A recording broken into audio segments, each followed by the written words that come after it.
Boa noite, tudo bem? Aqui quem está falando é o professor Tonatiuh e a gente está aqui em mais uma live para poder revisar para vocês aí os principais conteúdos que podem estar nessa prova de domingo, tá bom? Beleza? E aí eu vou estar trabalhando com vocês algumas questões relacionadas à química geral, à físico-química e também com a química orgânica, beleza?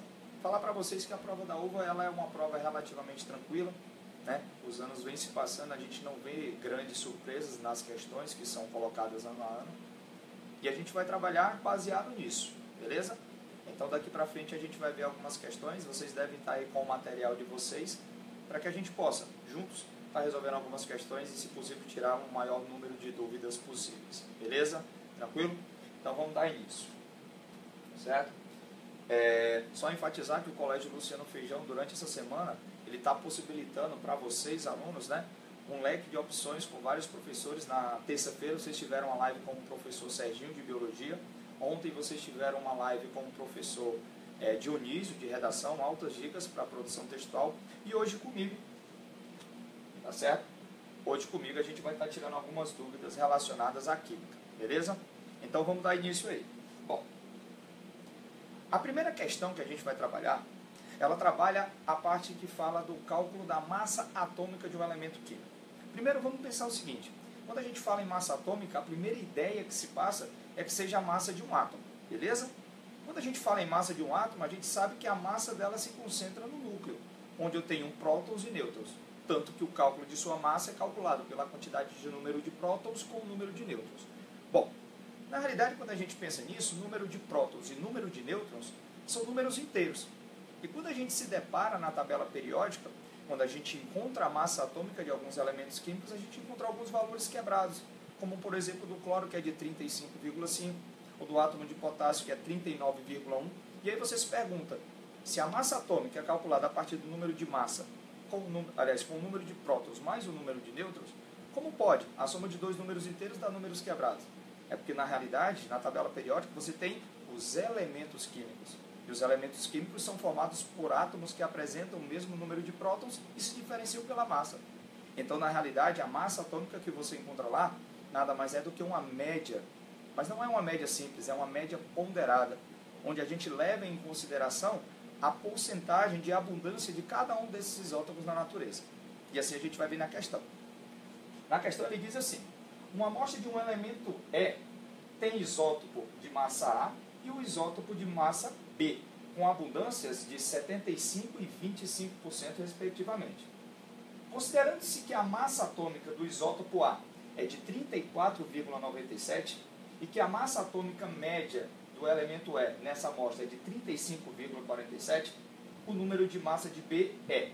Bom, então você está vendo que a gente tem as abundâncias relativas de cada um dos isótopos, o isótopo de massa A e o isótopo de massa E, e ele está me dando a massa atômica do elemento E, e na realidade ele está me dando a média já, ou seja, esse valor de 35,47 já é o valor da média calculada. Então, na realidade, a gente vai fazer um cálculo simples, porque a massa atômica de um elemento químico é a massa do primeiro isótopo vezes a sua respectiva porcentagem, mais a massa do segundo isótopo vezes a sua respectiva porcentagem, tudo isso dividido por 100. Afinal de contas, a média ponderada é aquela em que a gente leva em consideração os pesos, que nesse caso, para a gente, os pesos serão as porcentagens. Então, na resolução, a gente pode ver da seguinte forma. A massa atômica, que ele já me deu a média, de 37,41. Ela será igual à massa do primeiro isótopo, que ele me deu, de 34,97, vezes a sua respectiva porcentagem, que é 75, mais a massa do elemento químico, da massa do B, do isótopo B, que a gente quer descobrir, vezes a sua respectiva porcentagem, que é de 25%. Tudo isso dividido por 100. Bom, a primeira saída e mais fácil aqui é a gente logo multiplicar os meios pelos extremos. Afinal de contas, a gente já tira essa fração aí da jogada. Bom, multiplicando os meios pelos extremos, a gente vai ter a multiplicação de 34,97 vezes 75, me dá um valor de 2.622,75, mais a massa de B vezes 25, igual a 35,47 vezes 100, é só a gente andar duas casas, dá 3.547. Bom, agora ficou uma questão simples de matemática. Então vamos lá. Passando esse valor para o outro lado da equação, só trocar o sinal. Então a massa de B vezes 25 fica igual a 3.547 menos 2.622,75. Bom, essa minha subtração dá exatamente 924,25. Bom, se esse 25 está multiplicando, passa para o outro lado dividindo.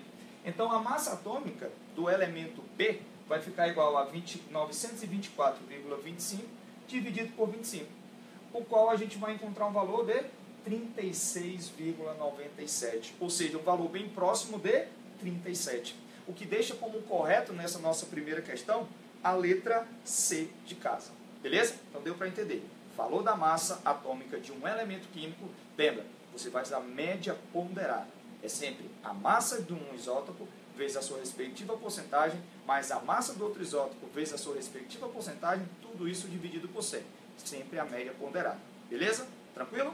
Vamos lá. Na segunda questão, a gente já vai trabalhar a parte de atomística, certo? A gente vai falar um pouco sobre a evolução dos modelos atômicos que houveram durante a história, beleza? A gente sabe que por uma ordem cronológica, a questão vai mostrar um pouco pra gente, mas a gente tem a ideia de átomo surgindo com Leucipo e Demócrito na Grécia Antiga. Essa ideia perdurou por mais de 2000 anos até que veio Dalton, né, com seu primeiro modelo atômico científico, conhecido como o modelo da bola de bilhar. E aí, alguns anos depois, veio o modelo atômico de Thomson, o qual ficou conhecido como pudim de passas. E aí veio o Rutherford, com seu modelo do sistema planetário, e a complementação do modelo atômico de Bohr, onde ele falava das energias quantizadas da sua eletrosfera. Beleza? Então a gente fez um breve resumo aí dos principais modelos atômicos para que a gente possa, aqui, conseguir fazer uma resolução bacana dessa questão. A questão ela diz o seguinte: há cerca de 2.500 anos, os filósofos gregos Demócrito disse que se dividirmos a matéria em pedacinhos cada vez menores, chegaremos a grãozinhos indivisíveis, que seriam os átomos, onde A indica não e tomo significa parte, ou seja, algo que não teria uma divisão, não teria como partir. Em 1897, o físico inglês Joseph Thomson descobriu que os átomos eram divisíveis. Lá dentro havia o elétron, partícula com carga elétrica negativa. Fica evidenciado aqui que o modelo atômico de Thomson é o primeiro modelo atômico a falar que o átomo tem sim subpartículas. Beleza? Bom, e aí, em 1911, o neozelandês Ernest Rutherford mostrou que os átomos tinham uma região central compacta chamada de núcleo e que lá dentro encontravam-se os prótons, partículas com carga positiva. O modelo atômico de Rutherford foi um dos mais importantes da história. Afinal de contas, foi a partir desse modelo atômico que a gente pôde descobrir que o átomo ele tem duas regiões distintas. Um núcleo muito pequeno, denso e de carga positiva, e ao redor deles teriam os elétrons, numa região que para eles seria um espaço vazio. Por que ele chamava de espaço vazio? Porque em seu experimento, para que ele pudesse chegar a essa conclusão, ele percebeu que, ao fazer incidir partículas alfa sobre uma fina lâmina de ouro, ele percebeu que a maioria passava reta sem sofrer nenhum desvio. E algumas poucas, para surpresa dele, sofriam desvio ou até mesmo voltavam. E aí ele se perguntou, onde essas partículas alfas de carga positiva estariam sendo desviadas? Por quem elas estariam sendo desviadas? E aí, fazendo um estudo mais aprofundado, ele percebeu que essas partículas alfa estavam se chocando com uma região que era muito densa, pequena e de carga positiva, pois afinal de contas também repelia a partícula alfa que era positiva. Ou seja, ele concluiu que o átomo teria uma região central chamada núcleo e que os elétrons estariam rodando ao seu redor numa região chamada eletrosfera. E daí ele percebeu e chamou esse modelo atômico como se fosse um grande espaço vazio, quando na realidade esse espaço vazio era justamente a região onde os elétrons estavam passando. Beleza? Bom, e aí você tem na foto uma ideia de como seria o modelo atômico de Rutherford, que ficou conhecido como sistema planetário. Uma analogia justamente chamando como se o núcleo fosse o Sol e os elétrons rodeando como se fossem os planetas. Mas vamos pensar o seguinte, Rutherford conseguiu concluir que a massa do átomo estava concentrada no núcleo e que a massa dos elétrons para nós seria insignificante. Bom, vamos ver o que é que os itens vão trazer para a gente. Bom, com relação à figura acima, é correto afirmar que, na letra A ele me diz o seguinte, o núcleo é muito pequeno, por isso tem pouca massa se comparada à massa do átomo. A gente acabou de comentar que a massa do átomo ela está concentrada no núcleo. Mas por que a massa do átomo está concentrada no núcleo? Vamos ver aqui comigo. Se a gente parar para ver essa tabelinha, nessa tabelinha a gente tem uma organização de todas as subpartículas que se encontram no átomo. A gente tem próton, nêutron e elétron. E eu separei aqui para a gente uma ideia da carga e da massa relativa de cada um. Bom, próton a gente sabe que tem carga positiva e cada próton vai ter uma carga mais 1. O nêutron, como o próprio nome sugere, vai ter uma carga zero, ou neutra.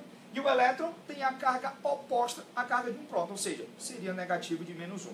Bom, e aí com relação à massa é que vem, tá certo? A nossa ideia. A gente percebe aqui que prótons e nêutrons apresentam a mesma massa, uma unidade de massa atômica, lembrando que é uma unidade criada para se medir as subpartículas do átomo. E a gente tem aqui a massa relativa de um elétron, onde a gente percebe que a massa de um elétron, por esse valor, ela é 1836 vezes menor do que a massa ou de um próton ou de um nêutron. Ou seja, fica claro para vocês que as partículas mais pesadas, prótons e nêutrons, encontram-se no núcleo atômico, enquanto que as partículas mais leves encontram-se na eletrosfera. Então, isso deixa para a gente a letra A falsa. Na letra B, ele diz que mais de 90% de toda a massa do átomo está localizada na eletrosfera.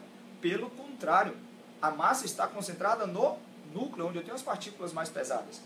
Na letra C, ele diz o seguinte: considerando as reais grandezas do núcleo e da eletrosfera do átomo, se comparadas às suas representações na figura, o tamanho da eletrosfera está desproporcional ao tamanho do átomo. Bom, voltando à figura, a gente percebe que o núcleo do átomo é um tamanho pequeno em relação a toda a eletrosfera. Mas se a gente parar para ver bem, Rutherford, em seu experimento, concluiu que o núcleo do átomo poderia ser de 10.000 até 100.000 vezes menor do que todo o átomo. Então, peraí, se a gente tomar uma proporção real, esse tamanho do núcleo não é de 10.000 a 100.000 vezes, ele está bem maior do que ele realmente deveria ser. Então, muito provavelmente, o nosso item correto é a letra C. Mas só para confirmar, vamos ver a letra D. Na letra D ele diz que a massa do núcleo é bem maior do que a massa da eletrosfera. Bom, beleza, até aí tranquilo.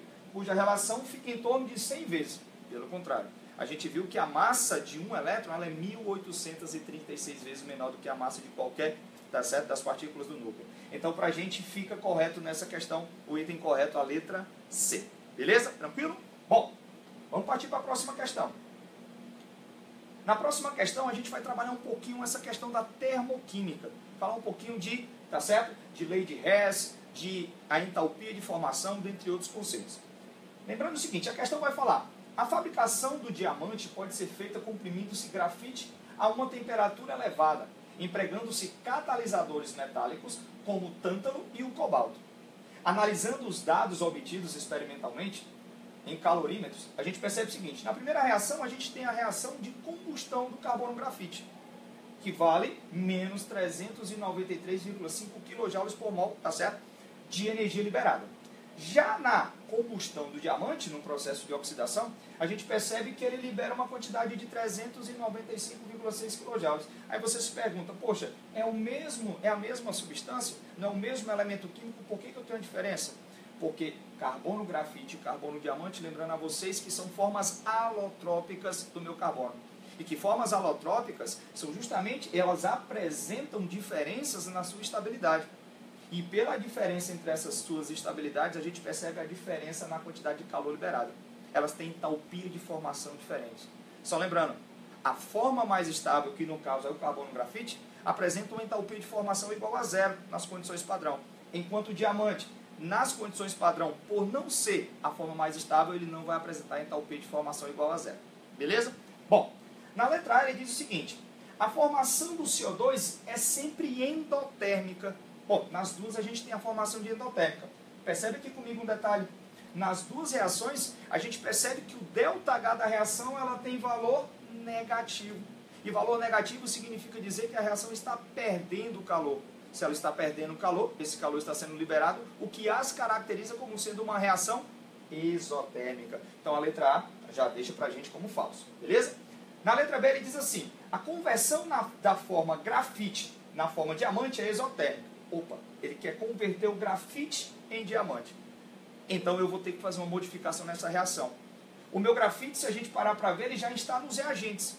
E eu quero transformá-lo em produto, então na realidade eu devo passar esse meu diamante para o outro lado. A gente vai aplicar a chamada lei de Hess, justamente para a gente fazer a somatória e ter a nossa reação global, que é a transformação do grafite em diamante. Bom, para a gente fazer essa modificação, a gente precisa inverter essa segunda reação. Então vamos aqui comigo. A gente mantém a primeira e a gente vai ter que inverter a segunda. Lembrando que, quando a gente inverte a segunda reação, a gente vai ter que trocar o valor do ΔH, beleza? Então, a reação original fica dessa forma. Então, beleza. Mantendo a primeira e fazendo a inversão da segunda, ou seja, os produtos viram reagentes e os reagentes viram produtos. A gente vai obter essas duas reações. Lembrando sempre de trocar o sinal do teu ΔH. Beleza? Bom, o que a gente percebe? Substâncias iguais em lados opostos podem ser cortadas.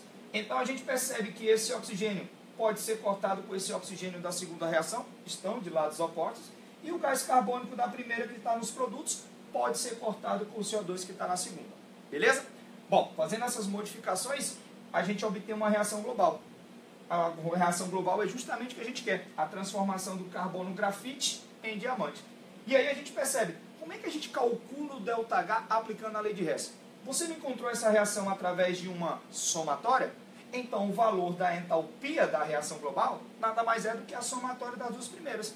Ou seja, menos 393,5 kJ, mais 395,6, sinais diferentes a gente subtrai e conserva o sinal do maior. Ou seja, a entalpia de formação do carbono diamante a partir do grafite tem um valor de mais 2,1, o que caracteriza um processo endotérmico. Bom, voltando para a questão, ele dizia que era um processo exotérmico, beleza? Então vamos lá. Na letra C, a forma alotrópica estável do carbono nas condições da experiência é a grafite. Poxa, certeza, né? Eu mostrei para vocês. A pergunta é, professor, como é que eu vou saber a forma alotrópica mais estável? É só tu pensar o seguinte, a forma mais estável é sempre aquela mais abundante. Aqui tu tem mais contato. Então o carbono grafite é a forma mais estável porque eu tenho maior contato com ele. Beleza? Tranquilo? Então ela é a forma mais estável. Beleza? Então o nosso item correto nessa questão é a letra C. Mas só recapitulando. Na letra D, ele diz assim, a variação de entalpia da transformação do carbono grafite em carbono diamante, que foi a que a gente fez, nas condições da experiência tem um ΔH de menos 2,1. Só relembrando, a gente fez o cálculo, deu o valor exatamente o contrário, de mais 2,1. Então, confirmando, o item correto dessa questão é a letra C. Beleza? Tranquilo? Só tomar uma águazinha, que a garganta seca, o negócio aqui é corrido. Mas vamos lá, a gente não pode parar não. A gente tem que aproveitar o tempo é curto e a gente tem que mandar brasa. Bom, nessa questão, ele também trabalha essa parte da termoquímica na lei de Hess, que é uma dificuldade que os alunos têm. Na realidade, quando você tem uma lei de Hess, geralmente ele me dá uma reação isolada. Essa reação para a gente é a reação global. É nela que você vai se basear para poder fazer as modificações nas outras. Beleza? Ele me fala o seguinte. O besouro bombardeiro espanta seus predadores expelindo uma solução quente. Quando ameaçado, em seu organismo ocorre a mistura de soluções aquosas de hidroquinona, peróxido de hidrogênio e as enzimas que funcionam como um catalisador biológico, que promovem uma reação exotérmica. Então ele já dá uma dica para a gente de que esse processo libera calor. Beleza. Bom, ele me dá uma reação isolada. Essa é a nossa global. Beleza? É nela que a gente vai se basear. O calor envolvido nessa transformação pode ser calculado baseando-se nos processos. Se tu tem reações em etapas, cara, não tem outro segredo. É tu aplicar a lei de Hess. Bom, então como é que a gente vai aplicar essa lei de Hess? Se liga aí. Tu tem a tua reação, que ele me deu isolada. Ela vai ser para ti a reação global. É ela que tu vai se basear. E a gente vai procurar cada uma das substâncias que estão na reação global nas minhas etapas. E a partir daí a gente faz as suas devidas modificações, deixando essas substâncias em suas devidas posições. Por exemplo, cadê o C4, o C6H4 ou H2? Ele está aqui na primeira reação, tu tá vendo? Ele já está do lado dos reagentes e na mesma quantidade, 1 mol. Sabe o que a gente vai ter que fazer com essa primeira reação? Nada. A gente vai manter ela do jeito que ela está, beleza? Então a gente escreve ela aqui, ó, do jeito que ela está. A segunda substância é a água oxigenada, é o H2O2. E quando a gente percebe aqui o H2O2, ele está nos reagentes. Cadê o H2O2? O H2O2 ele se encontra aqui na segunda equação. Tem um problema, ele está do lado dos produtos. Então o que a gente vai ter que fazer com essa equação? A gente vai ter que inverter para deixar a minha água oxigenada desse lado. Então a gente vai inverter a segunda. Bom, na terceira substância que aparece eu tenho o C6H4O2. Bom, cadê ela nos processos? Está aqui ela na primeira. Ela já está do lado dos produtos, beleza? E na mesma quantidade, 1 mol. Então eu não preciso fazer nenhuma modificação, beleza? Bom, e cadê a água? Aí você, poxa professor, peraí. A água aparece nessa e aparece nessa. Geralmente, quando a substância aparece em mais de uma reação, a gente não toma ela como base para fazer as modificações. Mas a gente nem mexeu na terceira. Mas quando a gente inverteu a segunda, essa água passou para os produtos. Mas só passou uma água. E na minha reação global eu tenho que ter duas. Peraí, se eu inverter essa reação, a gente vai perceber que a água vai vir para os produtos. Somando com a da segunda, a gente vai ter duas águas nos produtos. Então a terceira equação a gente também inverte. Fazendo as modificações, a gente percebe o seguinte. Na primeira a gente mantém o ΔH. Na segunda a gente inverteu e na terceira a gente inverteu. A gente troca os valores da entalpia. Beleza? Fazendo a somatória. Vai embora H2 com H2. Vai embora O2 com O2. Não dá para cortar mais ninguém, a gente obtém essa reação global. Aí você, opa, vamos comparar aqui? Exatamente a equação que ele me deu. Significa dizer que as modificações que a gente fez estão completamente corretas. Beleza? Então vem cá, é o mesmo princípio da questão anterior. Se a gente achou essa reação a partir da somatória das etapas, então o ΔH dela também vai ser a partir da somatória. Então a gente vai ter mais 177, mais menos 95, mais menos 286. Ou seja, fazendo uma somatória a gente acha um ΔH de menos 204. Embora lembrando, ele já disse na questão que a reação era exotérmica. Portanto, galera, o nosso item correto para essa questão, ela vai ficar, só confirmar aqui com vocês, o item correto, letra B de bola. Beleza? Bom, a questão número 5, ela trabalha um pouco essa questão de termoquímica, mas um pouquinho de cinética. Ela me dá esse gráfico e pede para a gente considerar. Essa é a reação da síntese de Haber-Bosch, que é a produção da amônia. E aí, galera, ele me dá esse gráfico e vale a pena salientar. Olhando para esse gráfico, a gente já pode fazer algumas interpretações. Primeiro, vem cá, a gente percebe que a gente começa no nível mais alto de energia e termina no mais baixo. Ou seja, galera, significa dizer que essa reação ela perdeu energia, ela perdeu o calor, o que significa dizer que ela é uma reação exotérmica. Outro detalhe importante é frisar esse alto aqui nesse gráfico, até a chegada do complexo ativado. Essa quantidade de energia absorvida até o meu complexo ativado a gente chama de energia de ativação. A energia de ativação é a energia cinética mínima necessária para que os meus reagentes possam dar origem aos produtos.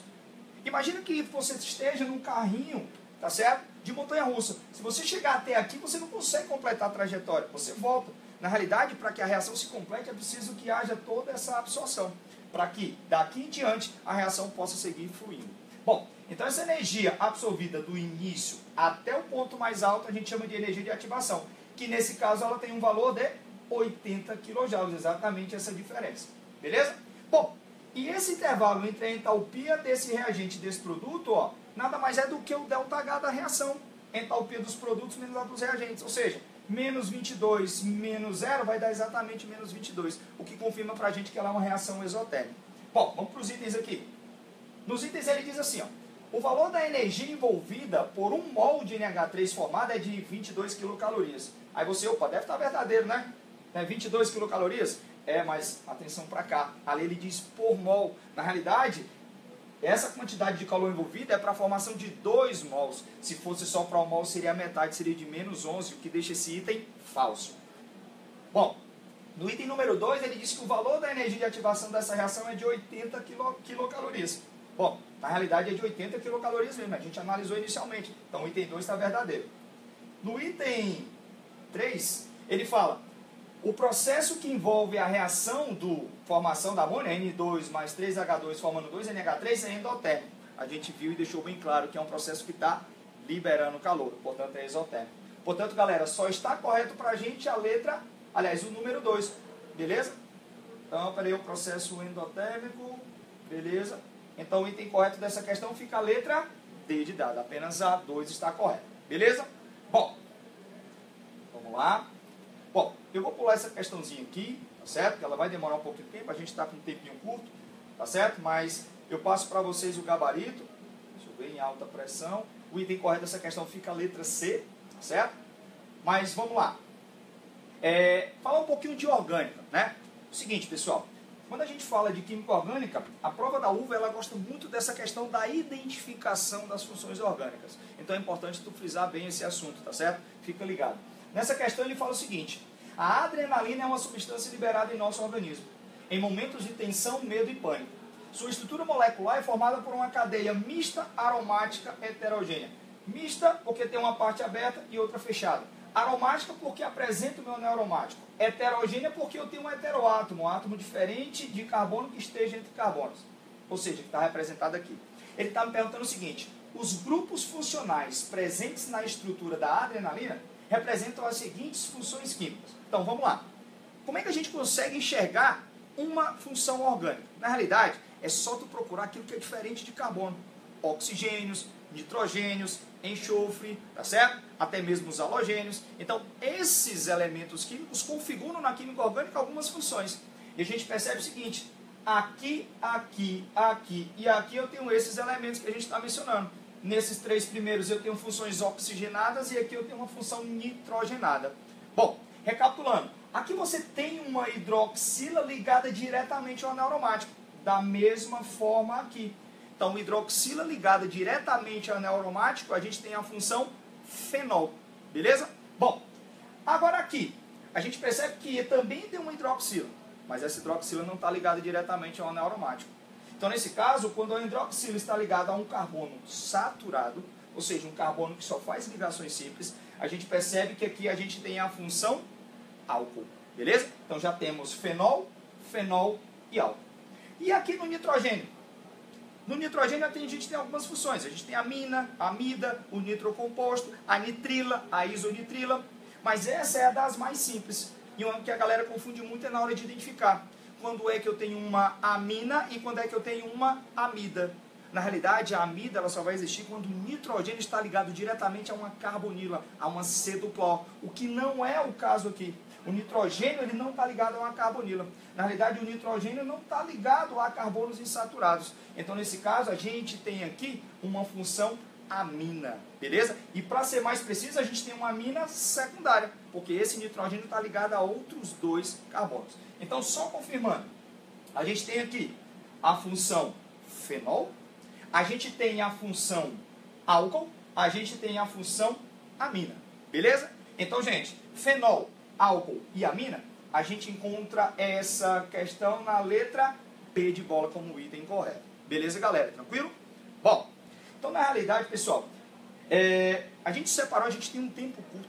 Na realidade, a ideia que se passa é que a gente pudesse falar aqui por horas, tá certo? Para poder passar o máximo de dicas para vocês. Vocês percebem que eu estou falando um pouco mais rápido, mas é porque o tempo é corrido e a gente tem que passar o máximo de informações possíveis nesse mínimo tempo. Eu reuni aqui questões das três frentes da química. Química geral, físico-química e química orgânica. Bom, deu para a gente perceber que a gente tem um leque de opções. Falar para vocês que a prova da UVA ela não é uma prova, tá certo, que vem trazendo surpresas. Ao longo dos anos a gente percebe que a prova de química especificamente ela tem aumentado um pouco o nível. Mas a prova de química ela não está, tá certo, tão difícil quanto alguns alunos imaginam, certo? A prova de química está uma prova relativamente tranquila. Sim, merece sim a sua atenção, principalmente na leitura dos enunciados, para que você não possa perder nenhuma questão mais boba ou algo do tipo, certo? Então fica ligado nisso daí. Espero muito que vocês tenham gostado. Eu queria deixar aqui o meu agradecimento ao Colégio Luciano Feijão por ter dado essa oportunidade a mim de estar tentando passar para vocês, tá certo? Uma livezinha de revisão, tá certo? Mandar um abraço para minha família, que está em Fortaleza, para o meu filho, para minha esposa, para os meus pais, se eles estiverem assistindo, para os meus alunos queridos de Fortaleza, mas principalmente do Colégio Luciano Feijão, que estavam aí doidos para que essa live já pudesse acontecer. Espero ter bombado aí nas visualizações. E aí, galera, é isso daí. Então, só evidenciando para vocês, durante essa semana vocês tiveram essa aula. Amanhã nós estaremos lá no aulão, lá no ginásio do colégio. Espero com a presença de todos vocês. Eu vou estar lá fazendo uma abertura, tá certo? Vai ser um momento bem bacana. A gente vai resolver mais questões além dessas aqui. Tranquilo? Beleza? Um abraço a todos, boa noite e boa sorte.